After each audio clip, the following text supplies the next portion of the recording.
Selamat pagi, siang, dan malam teman-teman semua yang nonton video ini. Hari ini gue akan address sesuatu yang gue sampaikan dari kemarin. Cuma maaf baru bisa gue sampaikan sekarang.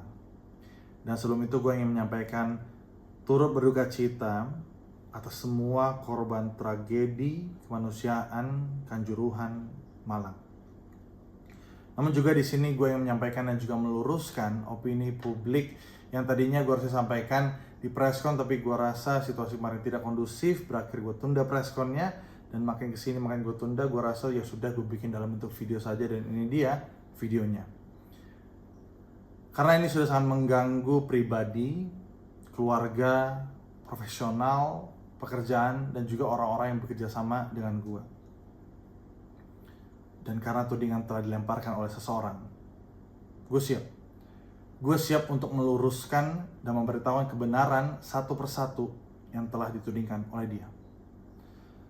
Kita akan mulai dari tweet yang pertama. Tapi gue rasa di sini gue menjelasin dikit ya, karena di sini ada laptop dan juga HP. Dan gue akan memakai ini sebagai patokan untuk menjelaskan bukti, kronologi, sampai detail-detail biar gue tidak miss. Jadi sekali lagi minta izin ya, gue akan lihat ke laptop dan juga ke HP di video ini. Oke, jadi mulai dari tweet yang pertama. Tanggal 30 September 2022. Pengalaman abusiveku selama ini. My own dad kasih golok ke aku dan nampar, mukul, nendang dari kecil. Mantan pas di Melbourne bawa pisau ke aku dan nampar. Mantan YouTuber kemarin mau nabrakin aku pakai mobilnya di Antasari 110 km, bilang kalau kamu masih mau bareng ya udah kita mati bareng. Oke, di sini jelas-jelas poin yang ketiga, mantan YouTuber ini mengarah ke nama gue karena sudah ada bukti di mana dari tweet postingan di situ tertera jelas nama gue, tapi sudah dihapus dan berakhir diupload lagi, cuma sudah disensor. Tuduhan ini agak rancu karena seakan gue yang ingin menabrakkan dia dengan mobil, dan satu lagi adalah gue bersama dia dalam mobil terus kita menabraki diri. Di sini gue tegaskan ini tidak pernah terjadi. Gue akan coba untuk menjelaskan kronologinya lewat tweet dia dulu ya. Jadi kesakan dari perspektifnya dia. Gue akan buka dari bukti tweet dia melampirkan chat dengan, gue akan sebut di sini namanya A. Jadi di tweet itu dibilang, I ask for help because aku udah dibawa kebut parah sampai nangis kejer banget saking kencengnya kepalaku nabrak jedak-jedek. Menurut chat history yang dilampirkan di tweet ini, di mana dia meminta tolong pada teman kita yang sekali lagi di video ini akan gue sebut dengan nama A. Dia memberitahu kalau dia posisinya di saat itu lagi ngebut bareng gue.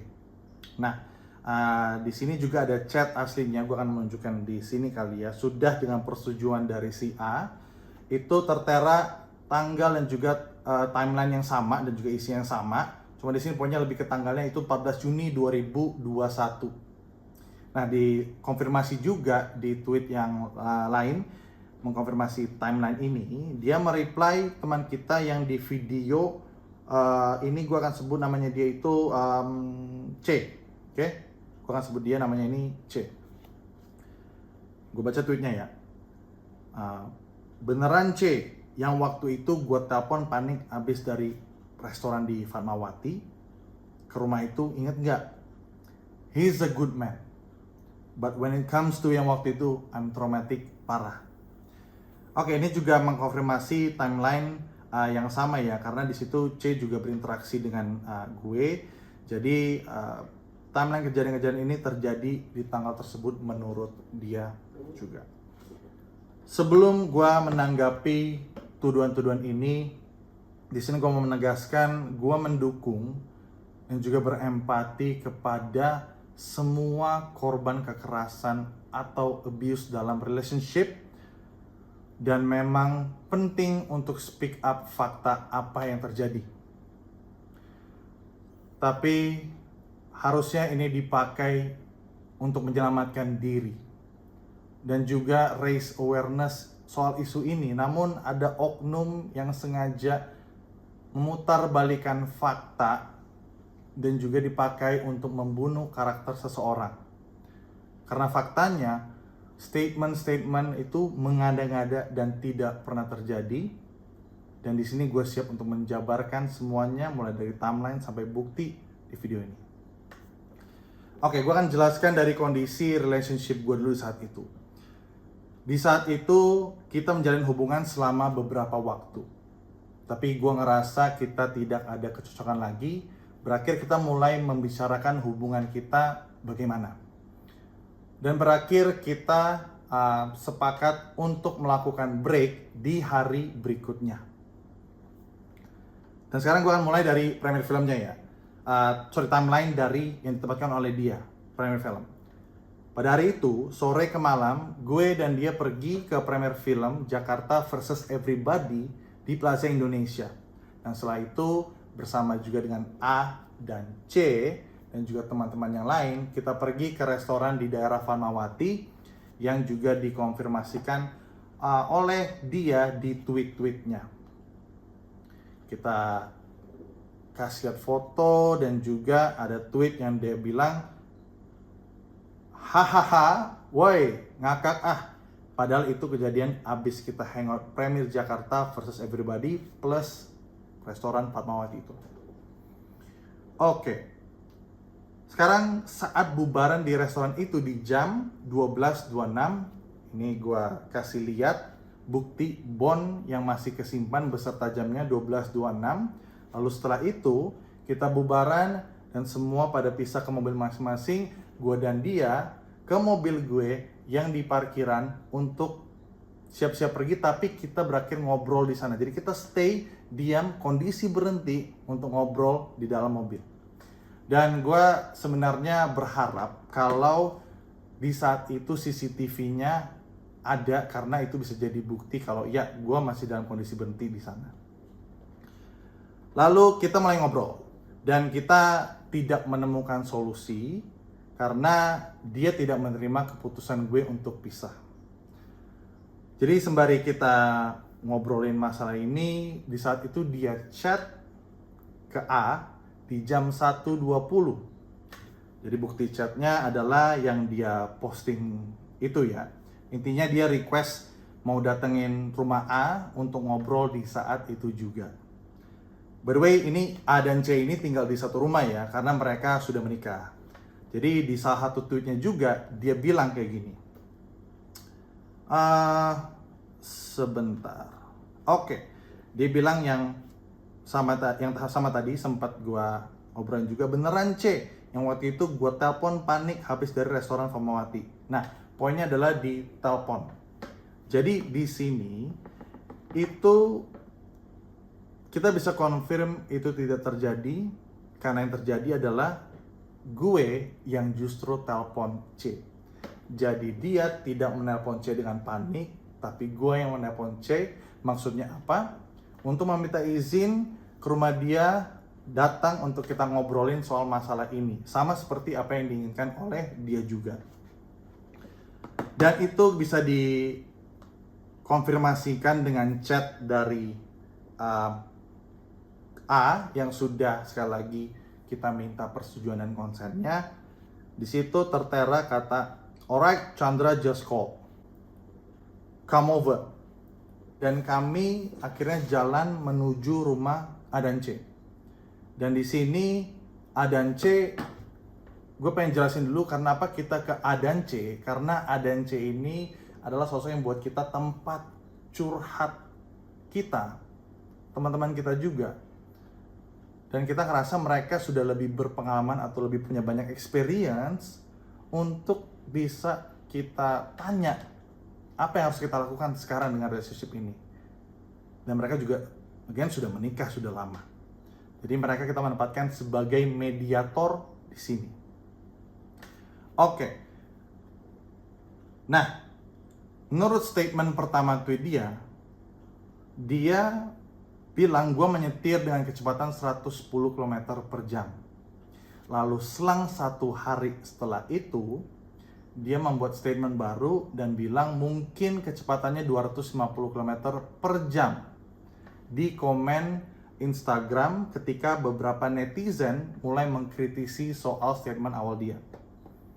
Kalau dilihat ya, 250 km per jam dari kondisi jalan, jarak dan juga mobil gue itu tidak possible. Dan ini juga nggak sesuai dengan postingan Instastory dia, yang dimana dia bilang, gue putar balik ngedrift di Antasari. Sorry kalau gue boleh koreksi dikit, gue ngedrift di putar balik Antasari. Nah, mobil gue bukan mobil drift pertama, dan kedua, gue nggak punya skill ngedrift. Oke, lanjut lagi. Statement soal Fatmawati dan juga Antasari. Di sini juga kalau dihitung menurut bukti di chat dari jam 1.49 dan sampai di jam 2.28, karena gue chat si A, gue kasih tahu we're here, I'm so sorry, basically gue bilang sorry banget ganggu malam-malam gitu. Total durasi perjalanan kita total durasi perjalanan kita ke rumah A dan C adalah kurang lebih 39 menit. Jadi gue coba untuk Google Maps sekitar jam yang sama dengan malam itu, dan berakhir dari daerah Fatmawati dan juga daerah Antasari ke rumah A dan C di daerah Tangerang Selatan, itu estimasi di Maps normalnya adalah sekitar 35 menit. Jadi masih dalam kecepatan rata-rata yang wajar. Lalu ada juga beberapa statement dia, seperti katanya gue mau menabrakkan ke flyover Fatmawati, lalu nabrakin ke polisi-polisi tidur di Antasari. Oke, sepertinya tidak ada flyover Fatmawati deh. Dan kedua, polisi tidur di jalanan Fatmawati dan juga Antasari. Kalian mungkin juga bisa tahu ya, itu adalah jalan protokol. Lalu ini dia yang cukup menyulitkan juga bahasanya, tuduhan gue ngajak mati bersama. Jadi dia menuduhkan katanya gue ngajak mati bersama. Di situ kondisinya begini. Di situ kan kondisinya gue yang lebih mau menyudahi hubungan gue dengan dia. Sekali lagi ya, gue yang lebih mau menyudahi hubungan gue dengan dia. Berakhirnya dia menolak terus untuk tetap bersama, untuk tetap stay. Dia terus menolak untuk mengakhiri, bukan sebaliknya. Gue tegaskan di sini, itu tidak pernah terjadi. Gue tidak pernah mengajak dia untuk mati bersama ataupun bunuh diri bersama. Karena buat apa gue ngajak mati bersama kalau gue yang mau putus di saat itu. Dan yang terjadi adalah selisih paham, iya pasti ada. Dan juga berdebat, iya pasti ada. Karena apa? Ya karena dia tidak membiarkan gue untuk putus. Tapi kata-kata itu tidak pernah sama sekali gue keluarkan. Lalu selanjutnya adalah sesampainya di rumah teman kita A dan C. Oke. Gue, dia beserta A dan C dari jam 2.28. Sorry. Maaf sekali. Jadi kita berempat ini sama-sama ngobrolin solusi dari masalah relationship gue dan dia. Berempat ya, gue, dia, A dan C. Itu sampai jam 6 pagi. Dan berakhirnya apa? Kita berakhir sama-sama sepakat putus baik-baik, dan itu disaksikan A dan juga C. Sekali lagi, kita berakhir putus baik-baik dan juga disaksikan A dan C. Dan setelah itu pun gue juga masih bersedia untuk mengantar balik dia ke rumah dia di jam 6 pagi tersebut. Dan sekarang kita sesampainya di rumah dia ya. Sesampainya gue antar dia ke rumah, dia juga sempat ngabarin A bahwa dia sudah sampai safely home. Dia ngechat, sudah sampai dengan safely home ke A. Dan saat sampai di rumah dia, di sini mungkin yang jadi kontradiktif juga, karena gue ingat banget persis, gue antar dia balik ke rumah. Lalu sampai di rumah dia bilang tunggu dulu, jangan langsung balik dulu. Dia mau masuk ke rumah, mau ambil sesuatu. Dan setelah diambil sesuatu dari rumah, dia balik lagi ke mobil gue, duduk bareng sebelah gue. Dia kasih kotak dengan pita merahnya. Terus gue buka, oh ternyata itu adalah hadiah Best Boyfriend Award yang rencananya dia mau kasih di tanggal 21 Juni, 1 minggu setelah itu. Tapi karena kita sudah putus, dia ngerasa dia mau kasih ini sekarang. Jadi di sini gue akan rujuk ke statement dia yang dia bilang bahwa dia kasih hadiah itu sebelum gue membawa dia menuju maut. Itu salah. Gue mungkin boleh baca tweetnya sekarang ya, yang tadi ya. Dia bilang seperti ini di tweet. Dan masih aku kasih surprise penghargaan Best Boyfriend sebelum menuju maut. Itu salah banget. Karena apa? Gue udah antar dia pagi-pagi balik dengan selamat. Dan kita udah putus baik-baik. Baru dia kasih award itu ke gue. Jadi di sini yang bikin gue juga kok bisa jadi seperti itu ya. Tapi sorry, ya sudah, kita lanjutin dulu di sini, makin ke distract nanti. Dan di sini pun juga dia ngepost foto selfie dia sedang menangis. Poinnya lebih ke begini. Gak cuma dia kok yang nangis. Karena gue juga ngerasa sedih di saat itu. Kenapa ya? Karena kita kan abis putus dan kita sudah menangis dari rumah A dan C, dan A dan C bisa jadi saksinya di sini. Jadi itu sudah nangis dari sebelum gue pergi dari rumah A dan C. Oke, dan sekarang salah satu juga yang paling krusial di cerita ini mengenai foto plat mobil gue. Foto mobil gue yang dari belakang plat yang lepas. Yang by the way gue juga nggak tahu kenapa dia ambil foto mobil gue. Mungkin untuk kenang-kenangan atau apalah, gue nggak tahu. Tapi yang pasti gue nggak percaya dia bisa membuat itu jadi sebuah manipulasi sekarang ini. Ini dia. Jadi yang dituduhkan gue ngebut sampai platnya copot, itu semua juga salah. Dan gue bisa buktiin. Di malam itu, saat kita dan teman-teman sempat makan di restoran Fatmawati, ada pada saat itu yang akan gue sebut di video ini ya, namanya R. Yang terjadi adalah R dan C itu melihat langsung mobil gue dengan plat yang copot dan bahkan ngetawain gue. Iya, mereka ngetawain gue ya di sini, dan ini ada bukti chatnya, gue langsung kasih lihat di sini aja nanti. Dan itulah yang terjadi. Dan sekarang yang terakhir. Ini satu hal lagi yang bisa ngebuktiin kalau timeline ini semuanya sesungguhnya terjadi. Dia secara nggak sadar udah mengupload sesuatu yang kontradiktif dengan statement-statement dia soal tudingan-tudingan ini. Jadi sebenarnya kalau di zoom foto dia, kita bisa melihat. Gue sembari buka aja ya. Oke, ini dia. Ini fotonya. Jadi kalau di zoom, kita bisa melihat timelinenya mulai dari premier Jakarta First Everybody, lalu ke restoran di Fatmawati bersama teman kita juga di saat itu, lalu ada rumah A dan C depannya, dan juga ada foto muka dia yang gue gak tahu kenapa dia ambil, tapi ini intinya di depan rumah A dan C. Lalu gue antar dia balik dan dia kasih gue Best Boyfriend Award ini. Lalu ada foto plat mobil gue yang copot dari belakang, dan dia kembali foto lagi muka-muka dia selfie setelah itu.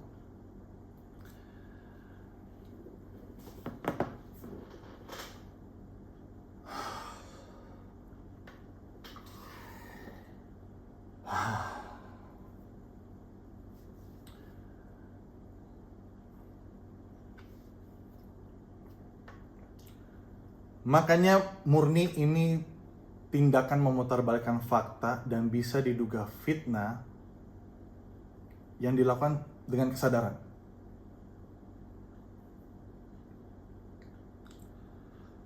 Oke. Kita lanjut lagi ke berikutnya karena masih ada beberapa ya.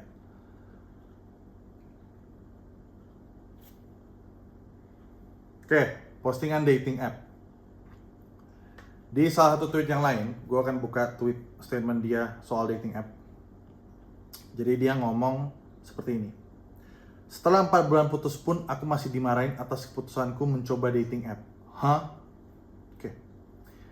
Di situ dia post chat kita yang bahas tentang dating app tanggal 14 Oktober dan seakan-akan gue marah karena sudah lama tidak kontakkan selama 4 bulan ya. Lalu dia main dating app dan gue marah-marah katanya.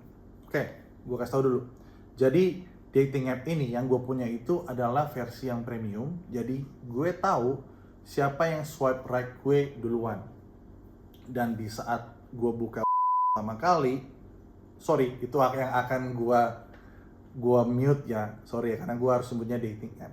Jadi karena dating app yang gue buka di home itu pertama kali, itu langsung muncul profile dia. Dan gue tahu, oh biasanya yang top 5 atau top berapa di dating app tersebut, itulah yang swipe right duluan dan itu udah terkonfirmasi. Lalu gue melihat profile dia di bawah. Dan gue bingung, kok ini tuh mulai ngarah agak ke gue ya, gitu. Dia pertama swipe right gue, terus dia ada caption profile bio yang agak mengarah ke gue. Jadi otomatis keanehan ini gue ingin tanyakan ke dia. Cuma yang gue bisa bilang di sini adalah ketika chat itu dikasih lihat, maksud gue tuh gue cuma ingin menanyakan doang ini itu apa. Jadi seperti kayak ini, I just want to know maksudnya apa ini, gitu loh. I just want to know ini maksudnya apa, kayak gitu. Karena ibarat kayak membuat make sure orang ya kelihatan dari teksnya itu tidak ada sama sekali caps lock ataupun tanda seru di sana. Nah, setelah itu pun sebenarnya dia ngajak gua call, tapi chatnya seperti dipotong. Intinya dia bilang can we call. Akhirnya kita ngobrol di sana soal masalah ini dan berakhir oh ya udah, it's okay, sama-sama. Dan dia pun juga masih kasih semangat gue untuk bikin rewind di saat itu. Dan gue juga semangatin wish you all the best with every project yang lagi dibikin. Oke. Dan masih belum selesai sampai di sana karena dia juga sebelumnya kontakkan baik-baik banget kok sama gue. Karena ini kontradiktif dengan apa yang dia bilang. 4 bulan tidak kontekan, tiba-tiba kayak begini. Gue ada chatnya. Gue ada chat. Ini gue dengan dia yang akan gue coba bacakan gambarannya sekarang ya. Dari setelah putus 14 Juni, tanggal 21 Juni dia masih ucapin ulang tahun ke gue. Bahkan masih bisa ada postingan juga kalau nggak salah di story apa di Instagram waktu itu. Lalu ada tanggal 22 Juni yang dia delete message-nya. Lalu ada tanggal 15 Juli yang tanya apa kabar. Lalu ada 16 Juli yang juga tanya apa kabar. Bahkan sampai ada tanggal 23 Juli yang dia bilang mau minjem lighting. Lalu setelah itu juga masih ada conversation di mana dia menanyakan soal pinjem lensa. Setelah Oktober itu.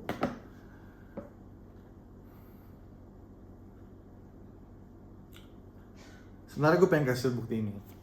Jadi gue pengen kasih bukti ini ke kalian langsung, tapi gue ngerasa itu kan butuh persetujuan dan juga konsen dari dia.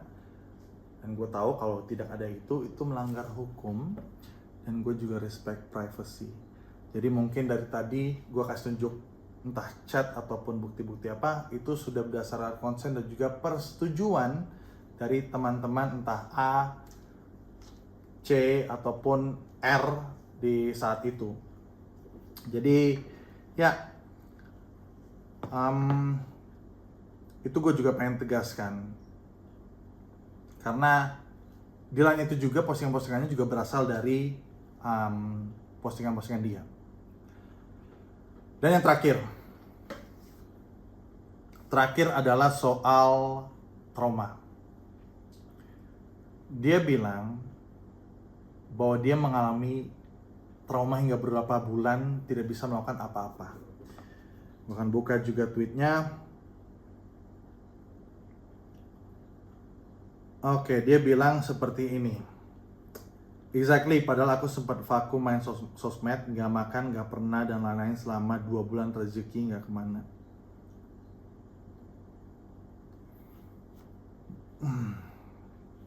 Ada lagi, it takes 2 months for me to eat, to work.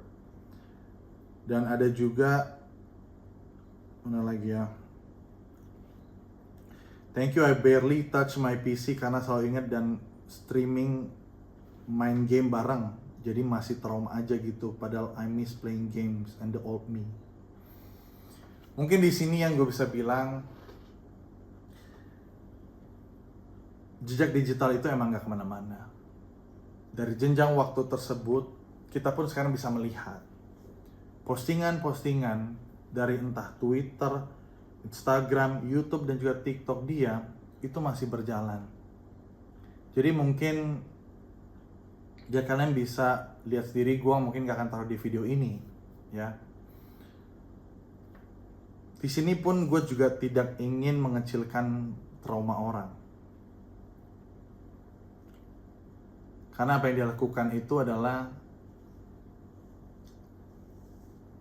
dia ngecilin trauma gue di saat gue harus berminggu-minggu di ICU, waktu gue beneran hampir meninggal karena COVID. Gue akan baca tweetnya itu sekarang. Gue lagi COVID, dan dia berkomentar, haha, kena COVID gara-gara habis putus, lalu hangout tuh sama teman-temannya zaman Delta. Cari simpati di podcast padahal salah dia sendiri. Bokap gue hampir meninggal di saat itu karena harus jagain gue tanpa ada alat yang baik dan benar untuk memproteksi dia dari COVID. Dan gue harus sampai disuntik 6-11 kali suntikan untuk biar bisa menyelamatkan gue dari COVID. Dan napas gue hampir gak ada, dan dokter pun udah bilang, dan juga ikhlasin aja dia ngomong ke bokap gue. Dan itu adalah haha, salah sendiri kena COVID. Gue gak bisa ngomong apa-apa lagi deh soal ini, karena sesimpel kayak siapa sih yang mau terjunin diri ke COVID?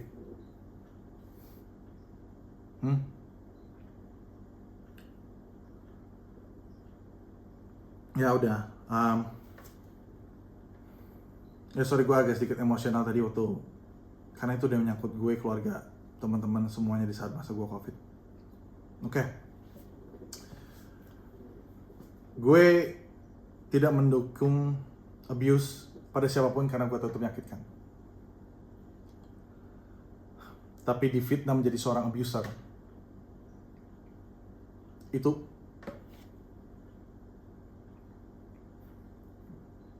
dan dituduh melakukan percobaan pembunuhan, itu adalah konsekuensi yang nyata. Gue hanya manusia biasa, dan gue bukan sempurna, dan gue mungkin pernah melakukan kesalahan, tapi gue bukan abuser.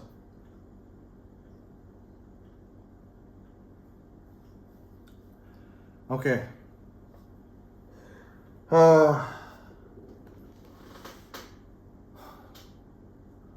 Sorry teman-teman semua, gue gue satu sisi lega banget sebenarnya untuk ngomong ini, tapi gue juga sedikit kebawa emosi karena melihat semua ini harus nge-trace back lagi semua bukti-bukti dan apa yang dia bicarakan. Intinya itu dia teman-teman. Berdasarkan hal yang gue sampaikan ini, pernyataan-pernyataan yang beredar di publik yang tidak bertanggung jawab, gue yakin itu sudah melanggar hukum dan merusak reputasi pribadi gue dan profesional gue.